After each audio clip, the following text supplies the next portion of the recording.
Vierge qu'elle nous rende dociles au souffle de l'Esprit. Je vous salue, Marie, pleine de grâce, le Seigneur est avec vous. Vous êtes bénie entre toutes les femmes, et Jésus, le fruit de vos entrailles, est béni. Sainte Marie, Mère de Dieu, priez pour nous pauvres pécheurs, maintenant et à l'heure de notre mort. Amen. Sainte Thérèse de l'Enfant Jésus de la Sainte Face, Priez pour nous. Saint Louis et Zélie Martin, Priez pour nous. Saint François d'Assise. Priez pour nous. Le sujet de notre rencontre ce matin, c'est cette découverte de la charité par Thérèse. Je me suis aperçu en y travaillant bien, que c'est un monde et qu'il faudrait beaucoup plus qu'une conférence ou qu'un entretien pour parler de la charité chez Thérèse. Alors, forcément, tout ce que je vais dire sera nécessairement incomplet. Et je vous renvoie tout simplement à la lecture de Thérèse, ou bien à la lecture aussi, pour nous aider, de ce beau livre du père Pierre Découvemont, Thérèse de Lisieux et son prochain, où il analyse justement la charité chez Thérèse, charité envers Dieu, charité envers le prochain. Nous sommes donc en 2017, dans le 120e anniversaire de l'année 1897, la dernière que Thérèse a passée sur cette terre. Et même elle n'a pas achevé l'année 1897, puisqu'à partir du 30 septembre, elle est allée terminer les 3 derniers mois de cette année au ciel. En juin-juillet de cette même année 97, alors qu'elle est malade et qu'elle traverse le sombre tunnel de l'épreuve de la foi, Thérèse écrit pour sa prieure, Mère Marie de Gonzague, ce qui deviendra le manuscrit C de l'histoire d'une âme.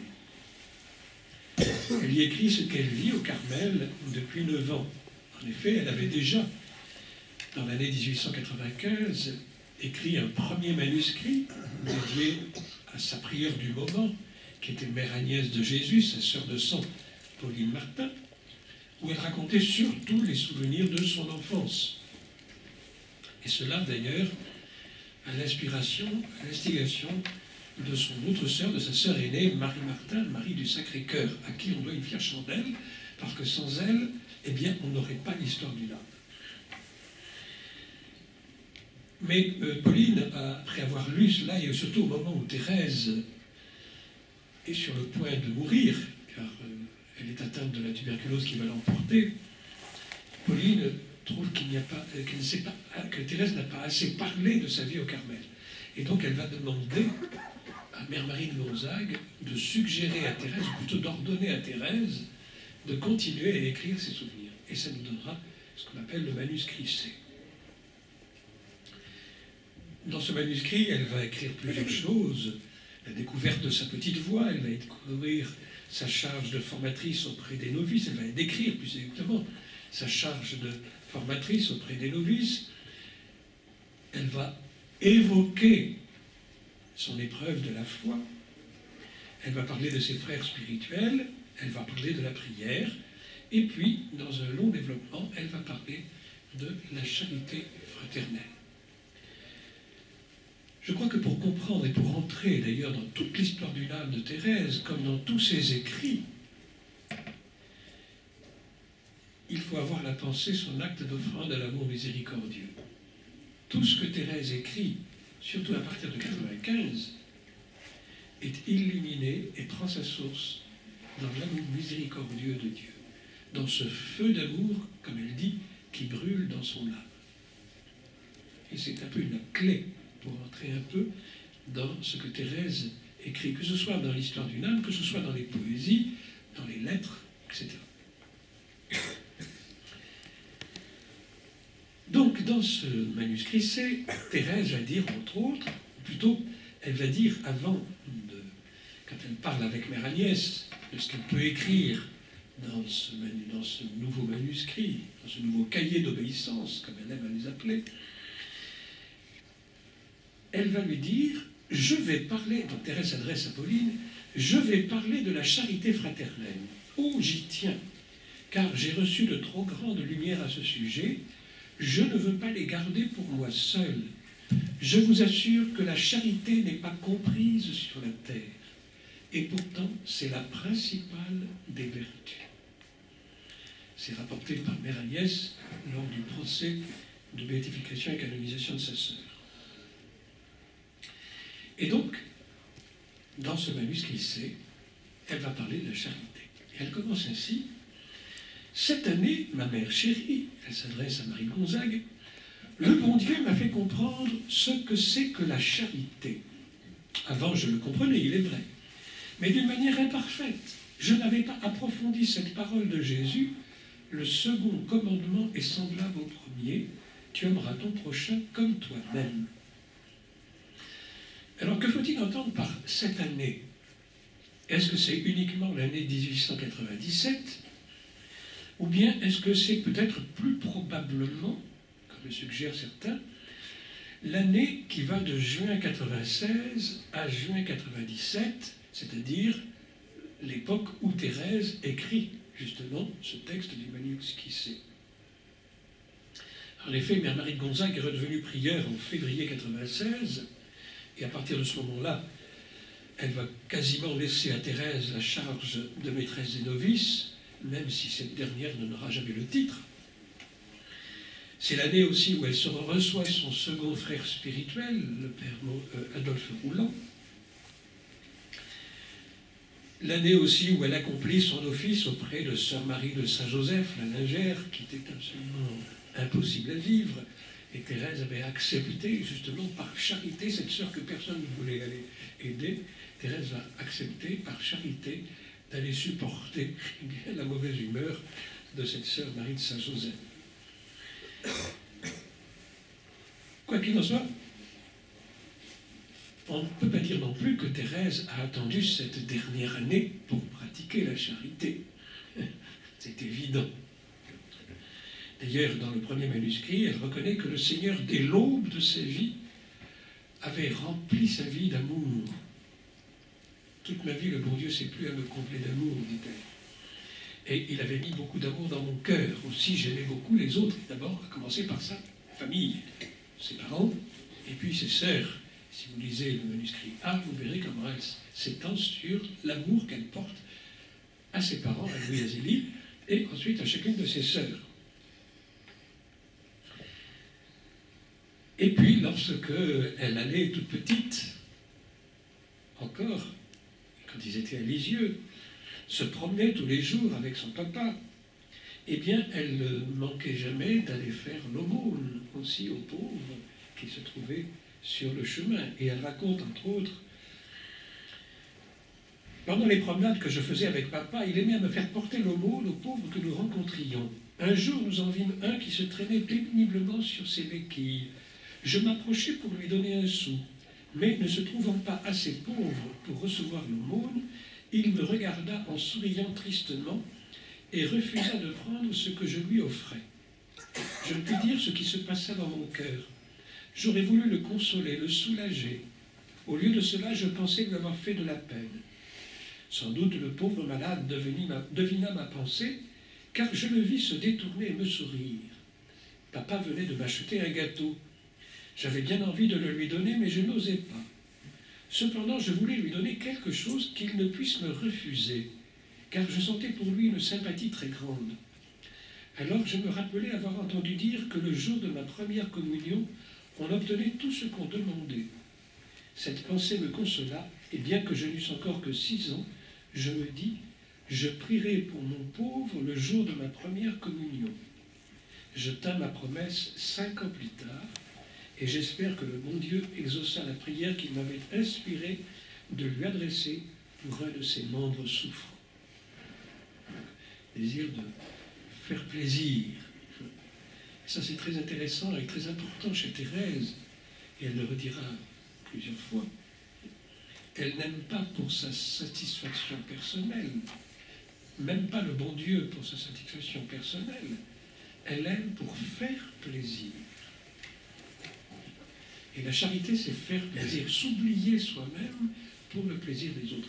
Et elle va en faire une expérience très forte au moment de sa grâce de Noël 1886.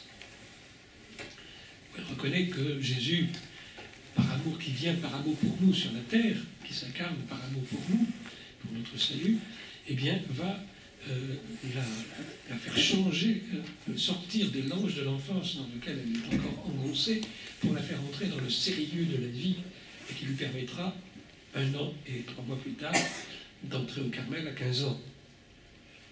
Jésus, qui se fait faible par amour, la revêt de sa force. Et alors Thérèse reconnaît que la charité entre en elle, et que Jésus va faire d'elle un pêcheur d'âme.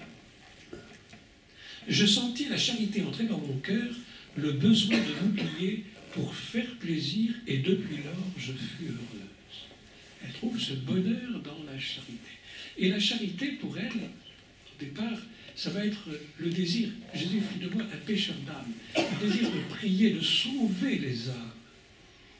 Peut-il y avoir une plus grande charité que de vouloir que les âmes soient sauvées et parviennent au salut que le Christ Jésus nous a obtenu?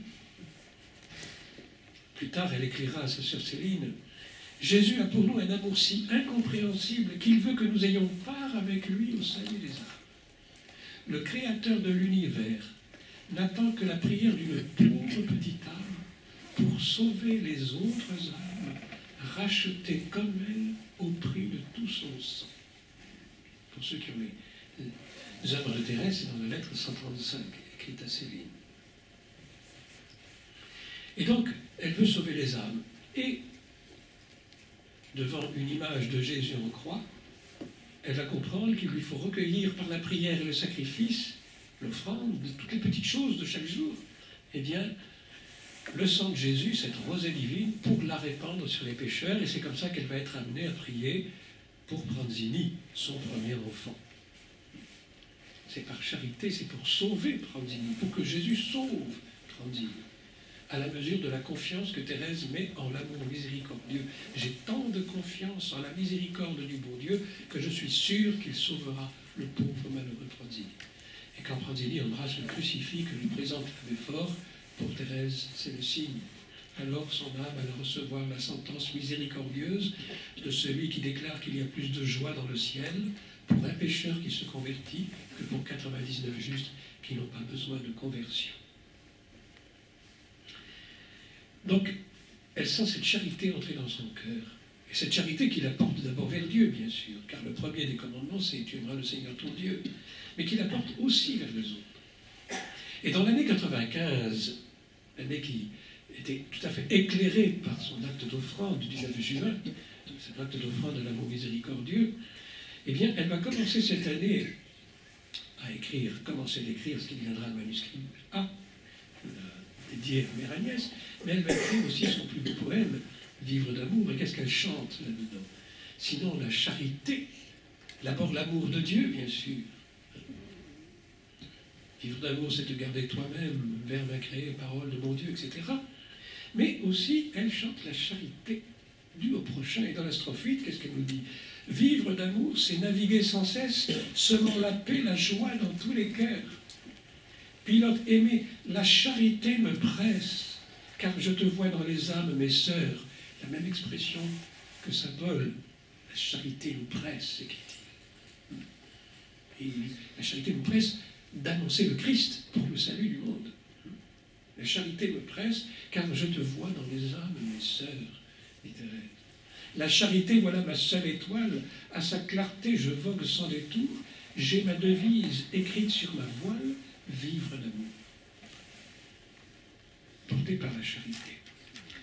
Cette charité la porte vers toutes les âmes, la porte particulièrement aussi vers les prêtres. Vivre d'amour, c'est au mon divin maître te supplier de répandre tes feux en l'âme sainte et sacrée de ton prêtre, qu'il soit plus pur qu'un séraphin des cieux. C'était la hantise de Thérèse. Elle voulait que les prêtres soient plus purs que des anges. Mais quand elle les a côtoyés, il y a 130 ans, en 1887, pendant son voyage en Italie, elle a vu que les prêtres étaient de faibles hommes. Et donc la nécessité de prier pour eux. donc ils sont fidèles à l'appel et à la mission auquel le Seigneur les a conviés. Et puis la prière pour les pécheurs. Vivre l'amour, c'est essuyer ta face, c'est obtenir des pécheurs le pardon. Ô mon amour, qu'il rentre dans ta grâce et qu'à jamais il bénisse ton nom. Cette charité qui la propose donc à aimer le prochain pour l'amour de Dieu, pour que l'amour de Dieu descende dans le cœur de ce prochain. Et puis donc le 9 juin, elle va s'offrir à l'amour miséricordieux.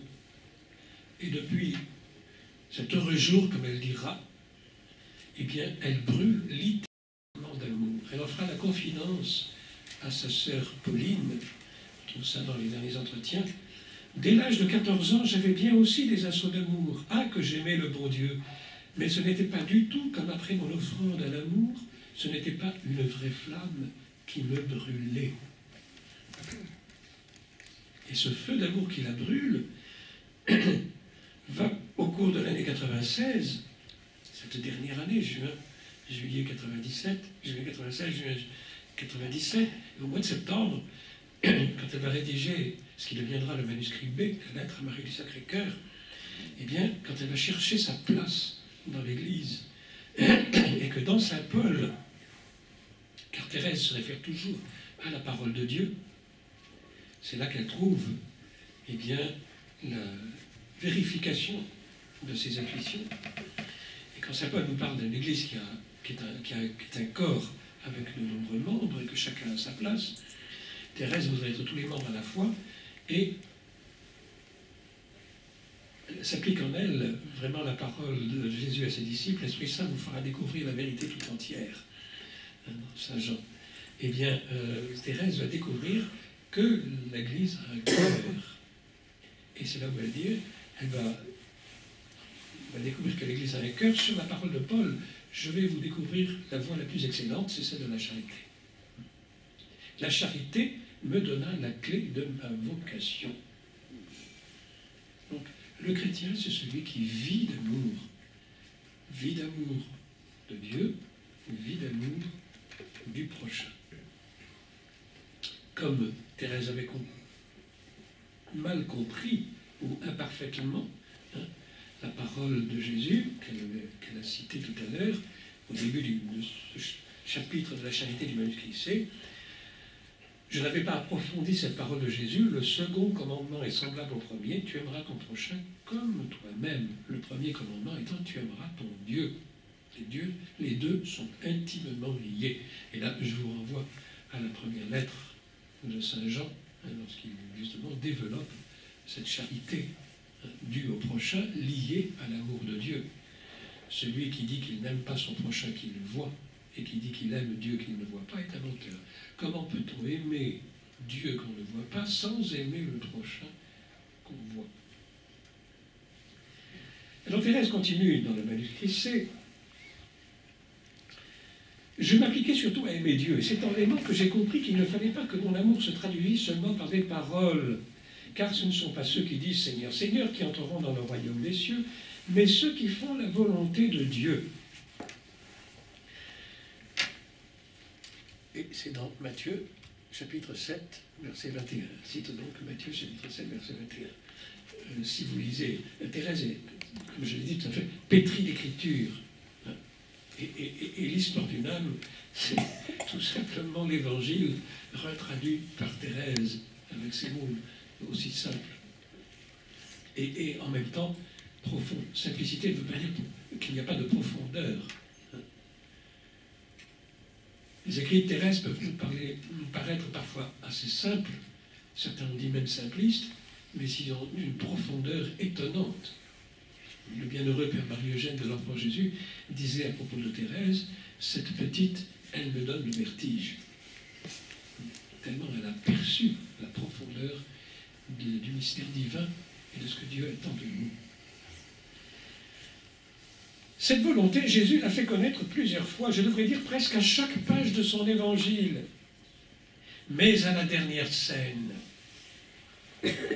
cette dernière scène que Thérèse appelle le soir d'amour, c'est le début du vivre d'amour, le soir d'amour, le soir où l'amour se livre aux mains des pécheurs. Mais à la dernière scène, lorsqu'il sait que le cœur de ses disciples brûle d'un plus ardent amour pour lui qui vient de se donner à eux dans l'ineffable mystère de son Eucharistie, la dernière scène où Jésus institue l'Eucharistie, ce doux Sauveur veut leur donner un commandement nouveau.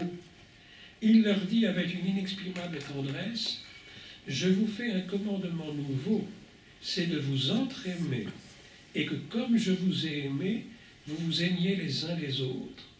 La marque à quoi tout le monde connaîtra que vous êtes mes disciples, c'est si vous vous entre-aimez. » C'est dans Saint Jean, chapitre 14, chapitre 13, pardon, versets 34 et 35. Je vous donne un commandement nouveau, aimez-vous les uns les autres comme je vous ai aimé. Pour Thérèse, c'est la lumière. Elle aime Jésus. Elle aime Dieu du plus profond de son être. Quand elle entre au Carmel, elle écrira à Pauline, « Jésus, je voudrais l'aimer plus qu'il n'a jamais été aimé. » Et depuis son entrée dans la nuit de la foi, elle a gravé sur le montant de la porte de sa cellule, « Jésus est mon unique amour ». Un acte de foi qu'elle veut, j'allais dire, rendre tangible, ce qui lui permet de le voir et même de le toucher, parce qu'elle l'a gravé avec une épingle, donc en creux, on peut lire Jésus est mon unique amour, ce qui raffermit sa foi alors qu'elle traverse justement ce tunnel de la foi. Et donc elle comprend que l'amour de Dieu doit être lié à l'amour du prochain. Ce n'est pas simplement aimer son prochain comme soi-même, mais aimer son prochain comme Jésus l'aime, comme Dieu l'aime. Donc avec le même amour que Dieu. Elle se pose alors la question, comment Jésus a-t-il aimé ses disciples, qui étaient son prochain, les prochains de Jésus? Et pourquoi les a-t-il aimés? Ah, ce n'était pas leur qualité naturelle qui pouvait l'attirer. Il y avait entre eux et lui une distance infinie. Il était la science, la sagesse éternelle. Ils étaient de pauvres pécheurs, pécheurs avec un accent circonflexe, c'est-à-dire les pécheurs du bord du lac de Galilée.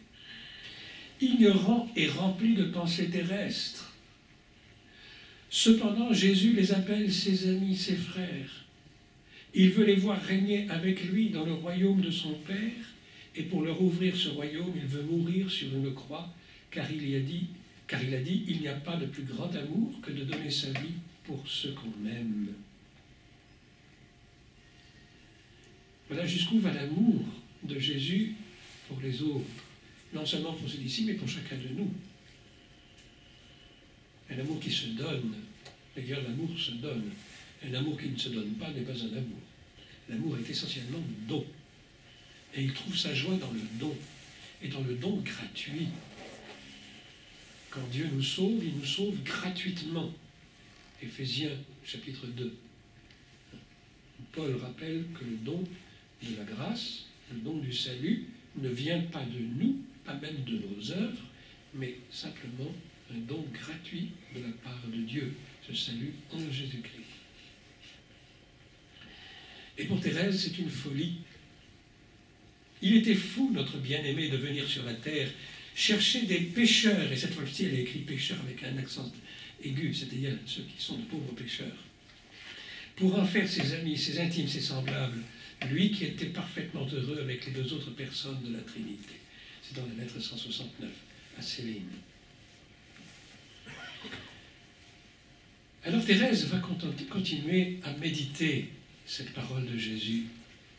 Il faut que vous vous entraîniez, comme elle le dit, vous entraîniez comme je vous ai aimé. Donc, sous-entendu, avec mon propre amour. Mère bien-aimée, s'adresse à Marie Gonzague, en méditant ces paroles de Jésus, j'ai compris combien mon amour pour mes sœurs était imparfait. J'ai vu que je ne les aimais pas comme le bon Dieu les aime. Ah, je comprends maintenant. que la charité parfaite consiste à supporter les défauts des autres, à ne point s'étonner de leurs faiblesses. Et je crois que c'est très important ça, ce que Thérèse nous dit. Parce que souvent, lorsqu'on vilipende les défauts des autres et leurs faiblesses, lorsqu'on les critique, c'est une manière d'exorciser nos propres défauts et nos propres faiblesses. Et que pour supporter les défauts des autres, il faut commencer par supporter ses propres défauts. Pour accepter la faiblesse des autres, il faut commencer par accepter sa propre faiblesse. Thérèse aura l'audace d'écrire dans ce manuscrit C, justement, que la plus grande grâce que Dieu lui a faite, c'est de lui avoir montré sa pauvreté et sa faiblesse. Parole étonnante, et c'est pas facile, bien évidemment, parce que nous n'acceptons pas d'être faibles et pauvres. On voudrait être parfait. Mais la perfection ne se réalise pas à la force de notre poignet, c'est pas nous qui la réalisons. La perfection, c'est la sainteté. Et la sainteté, c'est Dieu qui la réalise. À la mesure de notre collaboration, de la collaboration de notre foi, de notre espérance, cette bienheureuse espérance qui touche fermement le cœur de Dieu, comme dit saint Jean de la Croix, et à la mesure de notre charité. Et donc, Thérèse dit, elle nous indique comment justement aimer le prochain. C'est supporter les défauts des autres. D'abord parce que les autres supportent nos défauts aussi. Donc il est tout juste que nous supportions aussi les défauts des autres. Ne point s'étonner de leur faiblesse. S'édifier des plus petits actes de vertu qu'on leur voit pratiquer. Elle ira même jusqu'à dire aussi que ce que nous prenons parfois pour un acte imparfait est peut-être un acte de vertu. Mais, et surtout, elle dira, il ne faut pas juger. D'ailleurs, c'est dans l'Évangile, ne jugez pas, vous ne serez pas jugés. Il n'y a que Dieu qui juge les cœurs et les reins. Nous ne pouvons pas juger les autres. Et nous nous trompons souvent quand nous portons un jugement sur les autres. D'ailleurs, qui es-tu pour juger ton frère, dira saint Jacques. À s'édifier des plus petits actes de la vertu qu'on leur voit pratiquer. Mais j'ai surtout compris que la charité ne doit pas rester enfermée dans le fond du cœur. Et elle va citer une autre parole de l'Évangile, que l'on trouve en Matthieu 5, verset 15. Personne, a dit Jésus, n'allume un flambeau, une lampe, pour la mettre sous le boisseau, mais on le met, le flambeau, sur un chandelier pour qu'il éclaire tous ceux qui sont dans la maison. Et Thérèse a écrit ça en italique, publiquement, elle l'a souligné. Tous ceux qui sont dans la maison. Pas faire de choix. Ma charité ne va pas simplement éclairer tel ou tel parce que je l'aime bien. Parce que j'ai des atomes crochus avec lui ou avec elle. Non, je dois éclairer, ma charité doit éclairer, être ce flambeau qui éclaire tous ceux qui sont dans la maison. Il me semble que ce flambeau représente la charité, dit Thérèse, qui doit éclairer, réjouir non seulement ceux qui me sont le plus chers, ce que je viens de dire, mais tous ceux qui sont dans la maison, sans excepter personne. Lorsque le Seigneur avait ordonné à son peuple d'aimer son prochain comme soi-même, il n'était pas encore venu sur la terre. Aussi, sachant bien à quel degré l'on aime sa propre personne, il ne pouvait demander à ses créatures un amour plus grand pour le prochain. Encore que s'aimer soi-même, Jésus n'a pas aboli ce qui est dans l'Ancien Testament. Et s'il faut s'aimer, avec ses qualités, mais aussi avec ses défauts, c'est parce que Dieu nous aime. Donc c'est une certaine manière, s'aimer soi-même, d'aimer aussi, de faire rayonner la charité sur soi-même. Non pas en se glorifiant soi-même et en se regardant soi-même, mais en regardant simplement l'amour de Dieu qui s'abaisse jusqu'à nous. Mais lorsque Jésus fit à ses apôtres un commandement nouveau, son commandement à lui, comme il le dit plus loin, ce n'est pas d'aimer le prochain comme soi-même qu'il parle, mais de l'aimer comme lui, Jésus l'a aimé, comme il l'aimera jusqu'à la consommation des siècles. Donc, ce qui veut dire aimer le prochain avec l'amour même de Dieu. Alors évidemment, je dis, mais impossible. Alors c'est vrai, on peut dire la parole de Jésus à propos du salut. Quand il dit à ses disciples, mes enfants, il est plus facile à un chameau de passer par le trou d'une aiguille qu'à un riche d'entrer dans le royaume des cieux. Alors affolés, les disciples lui disent, mais Seigneur, alors qui peut donc être sauvé? Et Jésus répond, pour les hommes, c'est impossible.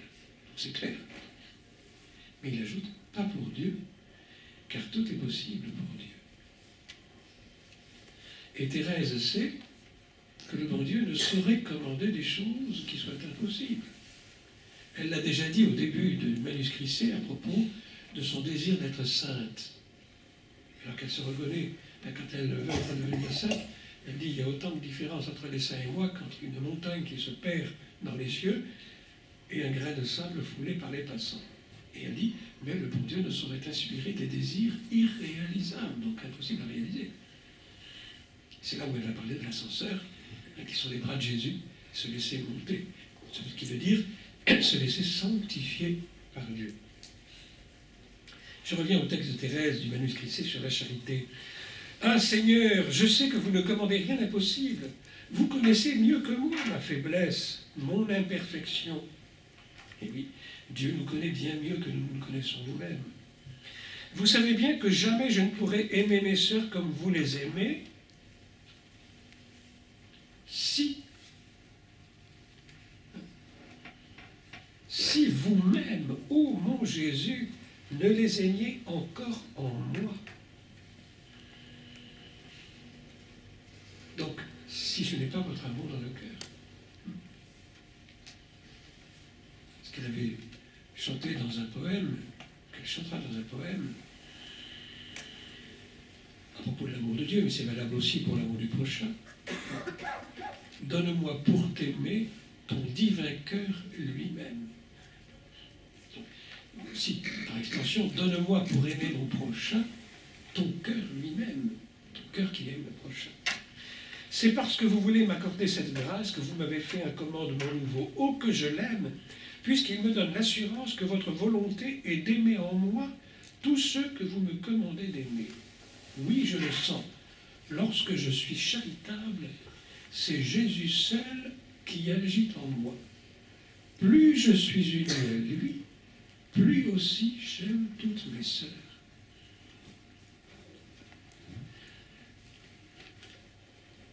Je ne peux pas véritablement vivre de ce commandement de la charité si je ne suis pas uni à Dieu. Pas simplement lorsque je fais ma prière le matin ou le soir, pas simplement lorsque je vais à la Sainte Messe, le dimanche ou en semaine, mais à chaque battement de mon cœur, c'est-à-dire à chaque instant de ma vie, à chaque seconde de ma vie. C'est chaque seconde de ma vie qui doit être éclairée par l'amour.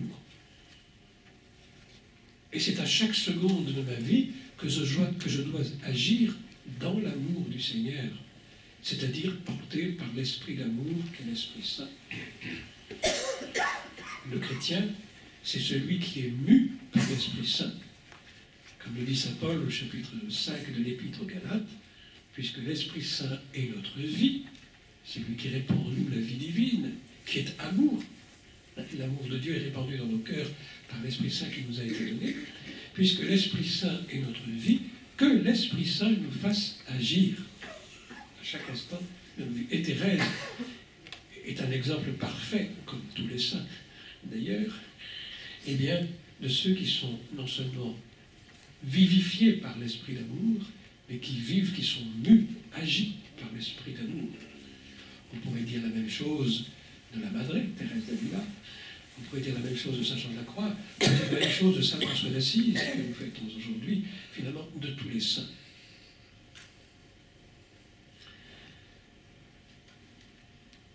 Donc, Thérèse donne une évidence. Il est impossible, quasiment impossible, d'aimer le Seigneur si nous ne sommes pas unis à lui, si nous ne lui permettons pas finalement, eh bien, par l'esprit d'amour qu'il met dans nos cœurs, eh bien, d'agir en nous.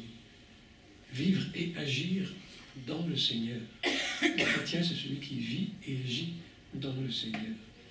Et cela, eh bien, malgré sa pauvreté, malgré sa faiblesse. Justement, en mettant cette pauvreté, cette faiblesse dans l'amour divin, en offrant cette pauvreté et cette faiblesse à l'amour divin, et l'amour se précipite. C'est ma faiblesse même qui me donne l'audace de m'offrir à ton amour. Pour que l'amour soit satisfait, il faut qu'il s'abaisse jusqu'à notre néant et qu'il transforme ce néant en feu, c'est-à-dire en lui-même. Mais il ne suffit pas de dire j'aime. Encore faut-il le prouver. Comme disait la Madre Thérèse d'Avila, obras non palamas, des œuvres et non pas des paroles. Et comment l'amour va-t-il se prouver par des œuvres? Comment la petite Thérèse va-t-elle, eh bien, le vivre? Quels conseils va-t-elle nous donner à travers les conseils qu'elle donne à ses novices? D'abord, elle dit qu'il faut être indulgent devant les défauts des autres. Ce qu'elle a dit tout à l'heure, peut-être que j'ai déjà cité, je comprends que la charité parfaite consiste à supporter les défauts des autres, à ne point s'étonner de leurs faiblesses, à s'édifier les plus petits actes de vertu qu'on la voit pratiquer. Lorsque je veux augmenter en moi cet amour, lorsque surtout le démon essaie de me mettre devant les yeux de l'âme les défauts de telle ou telle sœur, qui m'est moins sympathique. C'est vrai que souvent, on est plus indulgent envers des gens qui nous sont sympathiques. On ferme les yeux plus volontiers devant leurs défauts. Mais ceux qui nous sont moins sympathiques, ceux que, entre parenthèses, comme on dit vulgairement, on ne peut pas voir en peinture, alors ceux-là, on augmente encore la gravité de leurs fautes et de leurs faiblesses. Alors Thérèse dit, eh bien, lorsque je veux augmenter en moi cette charité, je m'empresse de rechercher ses vertus, ses bons désirs. Je me dis que si je l'ai vue tomber une fois, elle peut bien avoir remporté un grand nombre de victoires, qu'elle cache par humilité, et que même ce qui me paraît une faute peut être très bien à cause de l'intention et un acte de vertu. Je n'ai pas de peine à me le persuader, car j'en ai fait un jour une petite expérience qui m'a prouvé qu'il ne faut jamais juger. Alors cette petite expérience qu'elle raconte, elle dit que pendant une récréation, la portière, c'est-à-dire la sœur qui était à la porte, sonne 2 coups, parce qu'il fallait ouvrir la grande porte pour les ouvriers et faire entrer des arbres destinés à la crèche. La grande porte, c'était le grand portail qui se trouve rue Zacharie, qu'on appelait autrefois volontiers le portail de Tom, parce que c'est par là que le chien Tom, le chien de Thérèse, était entré lorsqu'on avait amené des meubles et surtout la statue de Notre-Dame du Sourire au Carmel. Et donc il fallait... Alors Thérèse dit, la récréation n'était pas gaie. La récréation, c'est pas toujours gai. La récréation, c'est ce moment que les carmélites vivent après le déjeuner, parfois aussi après le dîner, pour un moment de licence où on peut parler entre soi et échanger des pensées, etc. Et normalement, il faut récréer. Alors, Thérèse d'ailleurs dira à l'une de ses novices, quand vous allez à la récréation, n'y allez pas pour vous recréer vous, mais pour recréer les autres, par charité. Et n'allez pas non plus vous mettre à côté des sœurs qui vous sont sympathiques. Recherchez plutôt la compagnie des sœurs qui vous seront le moins sympathiques. Ce que faisait Thérèse d'ailleurs. À la récréation, elle n'allait jamais se mettre à côté de ses sœurs de sœurs, de sa cousine Germaine. Rappelons qu'il y avait 5 filles de la même famille, les 4 sœurs de Martin, plus la fille Guérin, cousine Germaine, dans le Carmel. Thérèse allait toujours se mettre plutôt du côté des sœurs délaissées. Alors elle dit, la récréation n'était pas gaie, car vous n'étiez pas là, ma mère. Mère Marie Gonzague se trouvait, elle n'était pas là.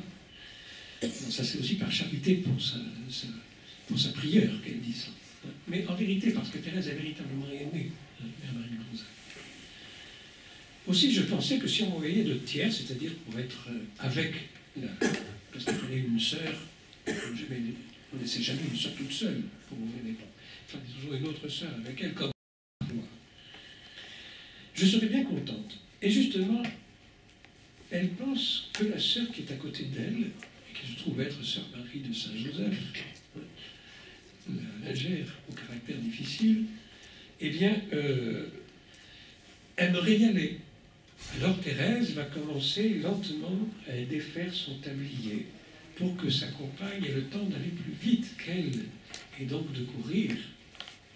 Et donc c'est par charité qu'elle va se priver du plaisir qu'elle aurait eu, ou de la joie qu'elle aurait eu de quitter la récréation qui n'était pas tellement amusante pour aller avec la sœur qui était à la porte. Et voilà qu'une sœur va lui dire « Ah, j'avais bien pensé que ce n'est pas vous qui alliez gagner une perle à votre couronne. Vous alliez trop lentement. » Et là, elle s'est trompée. La sœur en question, d'ailleurs, la sœur en question, c'était sœur Thérèse de Saint-Augustin, donc on va parler un peu après, celle qu'elle n'aimait pas, celle pour laquelle Thérèse n'avait pas de sympathie. Je pensais que vous alliez trop lentement. Et la couronne, la perle de la couronne, c'est sœur Marie de Saint-Joseph qui allait la rencontrer. Eh bien certainement, dit Thérèse, toute la communauté crut que j'avais agi par nature, et je ne saurais dire combien une aussi petite chose me fit de bien à l'âme, et me rendit indulgente pour les faiblesses des autres. Cela m'empêche aussi d'avoir de la vanité lorsque je suis jugé favorablement, car je me dis ceci, puisqu'on prend mes petits actes de vertu pour des imperfections, on peut tout aussi bien se tromper en prenant pour vertu ce qui n'est qu'imperfection. Par charité, Thérèse avait gagné une perle à sa couronne, comme on dit. Encore qu'elle ne voulait pas gagner quoi que ce soit. Pour elle, tout ce que je gagne, c'est pour l'Église et les arts. Elle ne gardait rien. Et elle invitait ses novices à ne rien garder de ses actes de charité, de ses petits mérites, à tout offrir au bon Dieu. Ce qui fera dire à Sœur Marie de la Trinité, mais Sœur Thérèse, si moi je donne tout au bon Dieu, au moment de ma mort, il ne me restera que mes actes mauvais. Et alors la balance, elle va pencher du mauvais côté. Et Thérèse va lui répliquer, mais qu'est-ce que vous racontez là?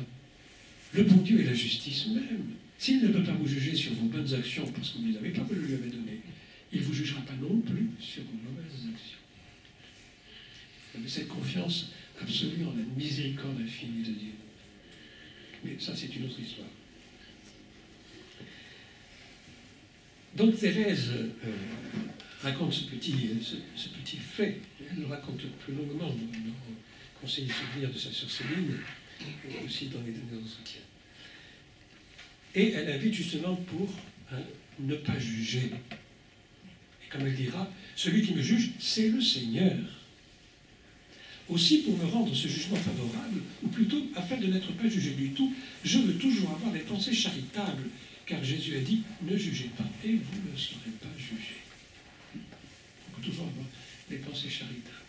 Et un acte, c'est vrai, à travers le petit fait qu'elle nous a raconté, comment un acte de charité peut être mal compris par les autres. Qu'importe. Parce que Dieu voit. Et ce qui est important, c'est ce que Dieu voit. D'ailleurs, Thérèse ne voulait pas être vue des créatures. Elle a parfaitement réussi dans son Carmel, puisque Sœur Saint-Vincent de Paul a dit quelques heures avant la mort de Thérèse, je ne vois pas très bien ce que notre mère pourra dire de Sœur Thérèse, elle n'a rien fait.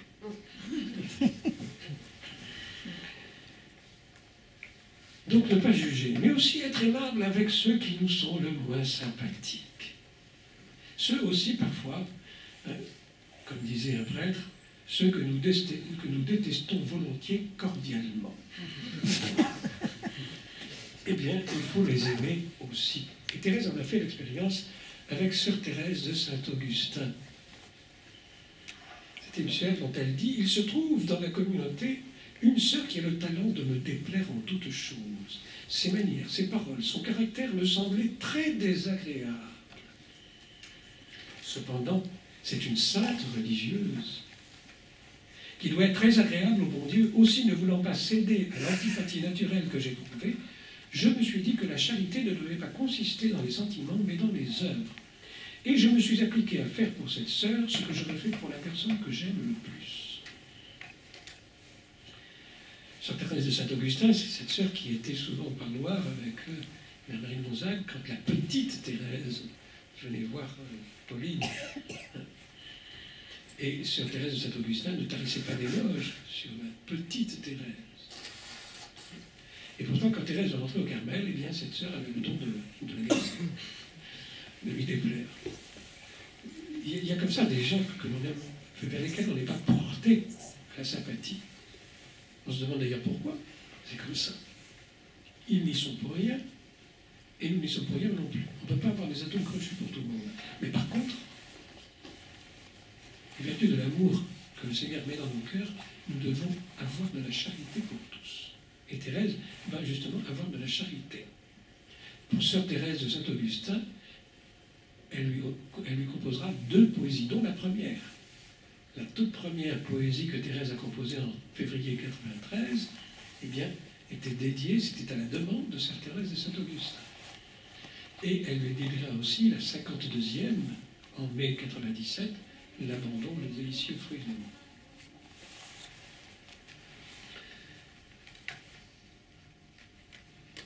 À chaque fois que je la rencontrais, dit Thérèse, je priais le bon Dieu pour elle. Lui offrant toutes ses vertus et ses mérites, je sentais bien que cela faisait plaisir à Jésus, car il n'est pas d'artiste qui aime à recevoir les louanges de ses œuvres. Et Jésus, l'artiste des âmes, est heureux lorsqu'on ne s'arrête pas à l'extérieur, mais que pénétrant jusqu'au sanctuaire intime qu'il s'est choisi pour demeure, on en admire la beauté. C'est beau. Sanctuaire qu'il s'est choisi. Je te vois dans les âmes, mes sœurs. Finalement, dans le prochain, il faut voir Dieu dans son cœur. Invoquer Dieu qui est présent dans son cœur. Car Dieu aime ce prochain. Ce n'est pas parce que moi je ne l'aime pas que Dieu ne l'aime pas. Je n'ai pas le droit de dire que Dieu n'aime pas un tel ou une telle. Sous prétexte que moi, je n'ai pas de sympathie pour cette personne. Parce que dire une chose pareille, ce serait la but du blasphème. Dieu aime chacun, Dieu aime tous. Lui qui fait lever son soleil sur les méchants comme sur les bons. Et qui veut justement que les méchants se convertissent. Et il a donné sa vie pour tous, sans accepter pour personne. Donc Thérèse aime, et si elle aime cette sœur, c'est pour faire plaisir. Alors là, c'est tout Thérèse. Thérèse fait uniquement pour faire plaisir à Dieu, pour la joie de Dieu, pour le bonheur de Dieu. C'est pas pour elle. Et même quand elle s'offre l'amour miséricordieux, c'est pour la joie de Dieu, pour qu'il ait la joie de donner son amour. Car la joie de Dieu, c'est de se donner. Thérèse fait tout pour plaisir. Pourvu qu'il soit content, je serai au comble du bonheur, dit-elle plusieurs fois. Le plaisir uniquement de Jésus. Et la charité, justement, vivre la charité, c'est faire plaisir à Jésus. D'abord parce qu'il nous le commande. Si quelqu'un m'aime, il gardera ma parole. Et la parole, entre autres, c'est aimez-vous les uns les autres, comme je vous ai aimé. Et non seulement parce qu'il nous le commande, mais aussi parce qu'il est présent, parce que la Trinité tout entière est présente dans nos âmes. Quel bonheur de penser que la Trinité tout entière est en nous, qu'elle nous regarde et se plaît de nous considérer. La lettre 165 à Céline.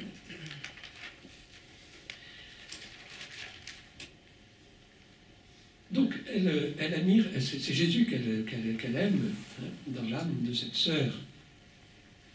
Je ne me contentais pas de prier beaucoup pour la sœur qui me donnait tant de combats. Je tâchais de lui rendre tous les services possibles. Et quand j'avais la tentation de lui rendre d'une façon désagréable, de lui répondre d'une façon désagréable, je me contentais de lui faire mon plus aimable sourire. Et je tâchais de détourner la conversation. Car il est dit dans l'imitation de Jésus-Christ que Thérèse connaissait par cœur, il vaut mieux laisser chacun dans son sentiment que de s'arrêter à contester.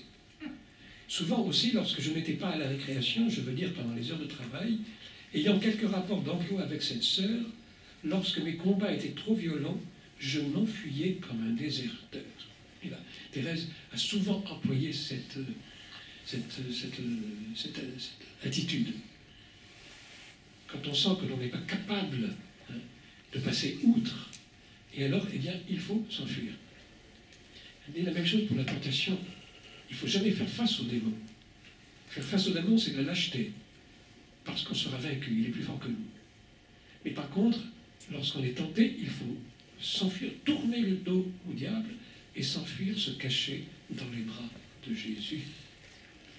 Et là, on ne risque rien. Et donc Thérèse, souvent, expérimentera et vivra cette réalité de s'enfuir plutôt, elle le dit plusieurs fois, je ne vais pas le dire à chaque fois parce que sinon on passerait encore le matin, mais elle s'enfuit plutôt que d'être désagréable. Comme elle ignorait absolument ce que je sentais pour elle, jamais elle n'a soupçonné les motifs de ma conduite et demeure persuadée que son caractère m'est agréable. Un jour, à la création, elle me dit à peu près ces paroles d'un air très content. « Voudriez-vous me dire, ma sœur Thérèse de l'Enfant Jésus, ce qui vous attire tant vers moi? À chaque fois que vous me regardez, je vous vois sourire. » Ah, ce qui m'attirait, dit Thérèse, c'était Jésus caché au fond de son âme. Jésus qui rend doux ce qu'il y a de plus amer. Je lui répondis que je souriais parce que j'étais contente de la voir. Bien entendu, je n'ajoutais pas que c'était au point de vue spirituel.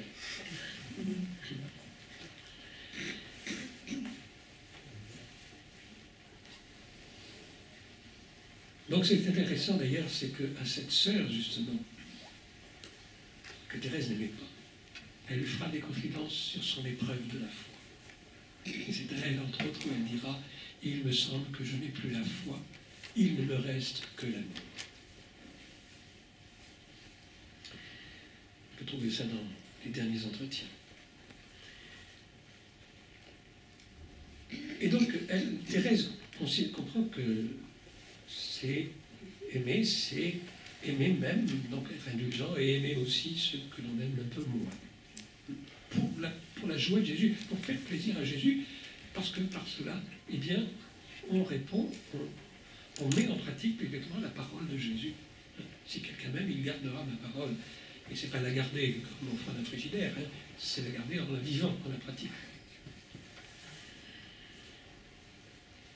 Mais c'est aussi savoir rendre service. Et service pour tout et n'importe quoi, je vais dire aussi.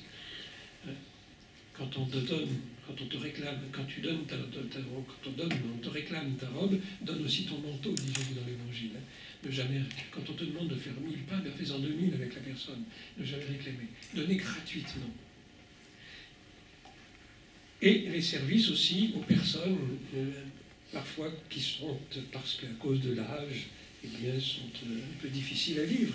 Et Thérèse va raconter un peu plus loin, j'allais dire, à partir du moment où tout le manuscrit C est éclairé par cette charité, et jusqu'à la dernière ligne qu'elle va écrire au crayon, parce qu'elle n'a plus de force.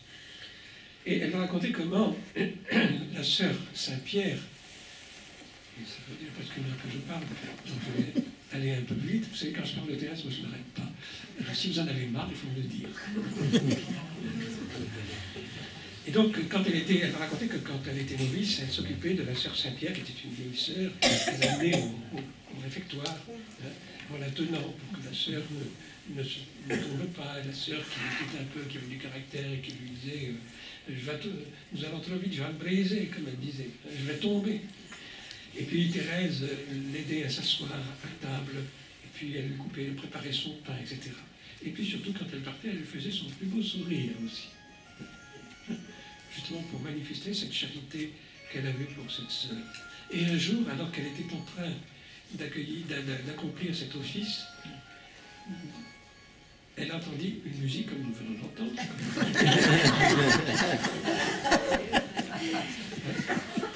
Elle entendait une musique dans le lointain, dit-elle, et elle imaginait un beau salon avec des jeunes filles et des jeunes gens dans une soirée.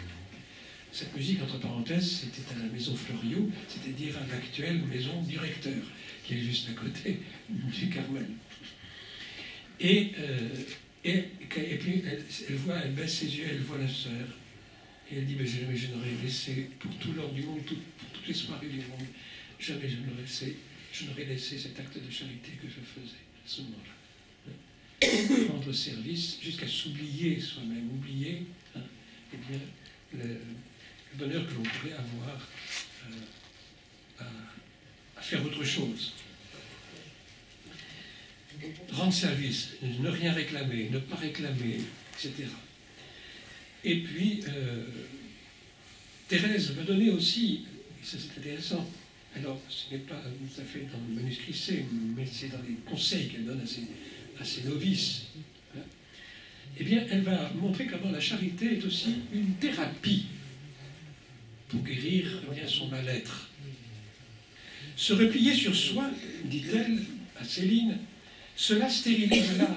Il faut se hâter de courir aux œuvres de charité.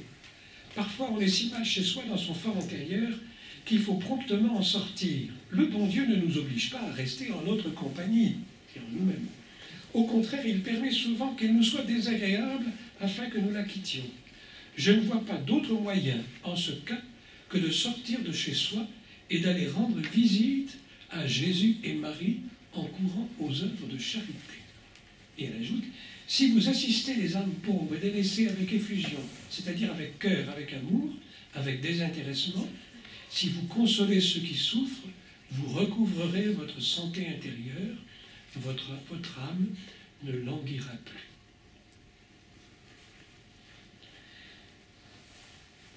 Et puis la charité, c'est aussi dans la prière. Prier pour les autres. Quand je prie, ne pas prier simplement pour moi, mais prier pour les autres. Agir aussi dans les petits actes de chaque jour pour les autres, et surtout pour le salut. Thérèse a cette hantise du salut. Elle est entrée au Carmel pour sauver les âmes, et afin de prier pour les prêtres. Quand elle disait à sa sœur Céline, quand je prie pour les prêtres, je fais du commerce en gros, car je prie pour la tête, qui eux ensuite convertissent le reste du peuple. Vous connaissez la phrase célèbre qui est dans une lettre à sa sœur Céline, à sa sœur Léonie, pardon, la lettre 164, ramasser une épingle par amour peut convertir une âme, quel mystère. Les petits actes faits par charité, qui touchent, mais plutôt qui permet à Dieu, c'est pas l'acte lui-même qui touche, c'est parce qu'il est donné à Dieu, et c'est Dieu qui lui donne la valeur, et qui permet à Dieu de toucher un cœur et de le convertir. Lorsqu'elle prie, eh bien, elle demande à Jésus, eh bien, de donner son amour aux âmes, comme elle le chante dans un cantique. Mon ciel est de pouvoir attirer sur les âmes, sur l'Église, ma mère et sur toutes mes sœurs, les grâces de Jésus et ses divines flammes qui savent embraser et réjouir les cœurs. Je puis tout obtenir lorsque dans le mystère, je parle cœur à cœur avec mon divin roi, cette douce oraison tout près du sanctuaire, voilà mon ciel à moi. L'oraison, la prière du cœur à cœur avec Dieu. D'ailleurs, ce qui est vrai aussi pour toute forme de prière. Si la prière n'est pas un cœur à cœur avec Dieu, ben, elle ne sert à rien. Si la prière ne nous unit pas à Dieu, elle ne sert à rien. Si la prière n'est pas, comme dit Thérèse, d'abord un élan du cœur et un simple regard jeté vers le ciel, un cri de reconnaissance et d'amour, au sein de l'épreuve comme au sein de la joie, si elle n'est pas cette chose, ce mystère, quelque chose de grand et de surnaturel qui nous dilate l'âme et nous unit à Jésus, elle ne sert à rien. Et donc, la prière qui embrase d'un feu d'amour. Et c'est comme ça que dans le manuscrit C, justement, à la fin du manuscrit C, où elle va dire un savant a dit « Donnez-moi un levier, un point d'appui, et je soulèverai le monde. » Ce qu'Archimède n'a pu obtenir parce que sa demande ne s'adressait point à Dieu et qu'elle n'était faite qu'au point de vue matériel, les saints ont obtenu dans toute sa plénitude. Le Tout-Puissant leur a donné pour point d'appui lui-même et lui seul, pour levier l'oraison qui embrase d'un feu d'amour, et c'est ainsi qu'ils ont soulevé le monde. C'est ainsi que les saints encore militants le soulèvent, et que jusqu'à la fin du monde, les saints à venir le soulèveront aussi. L'oraison qui embrase un feu d'amour. Feu d'amour pour Dieu, feu d'amour pour le prochain, et qui nous permet d'agir justement, eh bien, en toute charité. Je termine, comme toujours, avec la Sainte Vierge. Car comment vivre véritablement de charité, comment pratiquer vraiment la parole de Dieu, sinon en regardant Marie. Quand on dit à Jésus dans l'Évangile, ta mère et tes frères sont là qui te cherchent, et que Jésus va répondre, ma mère et mes frères sont ceux qui entendent la parole et qui la gardent. Eh bien, c'est une manière détournée pour Jésus de nous donner sa mère en exemple, car qui mieux que Marie a gardé la parole de Dieu qui s'est faite chair en elle. Qui mieux que Marie peut nous aider justement à vivre de la parole des commandements de Dieu, quand elle nous dit, comme elle disait aux serviteurs de Cana, « Faites tout ce que mon fils vous dira ». Et alors Thérèse, eh bien, c'est en regardant Marie qu'elle apprend à vivre de charité, comme elle le chante dans « Pourquoi je t'aime, mon mari ». Chez Sainte Élisabeth, recevant ta visite, j'apprends à pratiquer l'ardente charité. Elle a compris que lorsque la Sainte Vierge court vers Aingarine pour rencontrer Élisabeth, c'est pas pour lui dire, tu sais, j'ai reçu la visite de l'ange qui m'a dit que j'allais être la mère du Fils de Dieu. Pas du tout. C'est pour se réjouir. C'est pour Élisabeth. Pour se réjouir avec Élisabeth, parce qu'Élisabeth est enfin enceinte du futur Jean-Baptiste. Notre amour sera toujours imparfait. Nos œuvres de charité n'auront pas la perfection que nous désirons leur donner.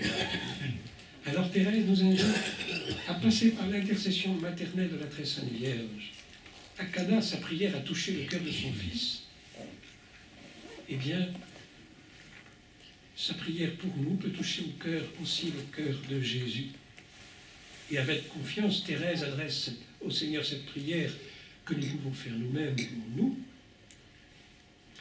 Rappelle-toi que ta divine mère a sur ton cœur un pouvoir merveilleux. Rappelle-toi qu'un jour, à sa prière, tu changea l'eau en vin délicieux.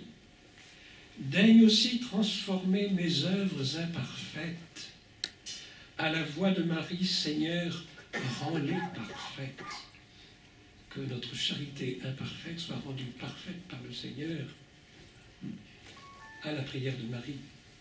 Et elle termine que je suis ton enfant, l'enfant de Marie. Ô Jésus, bien souvent, rappelle-toi. Je vous remercie d'avoir été patient.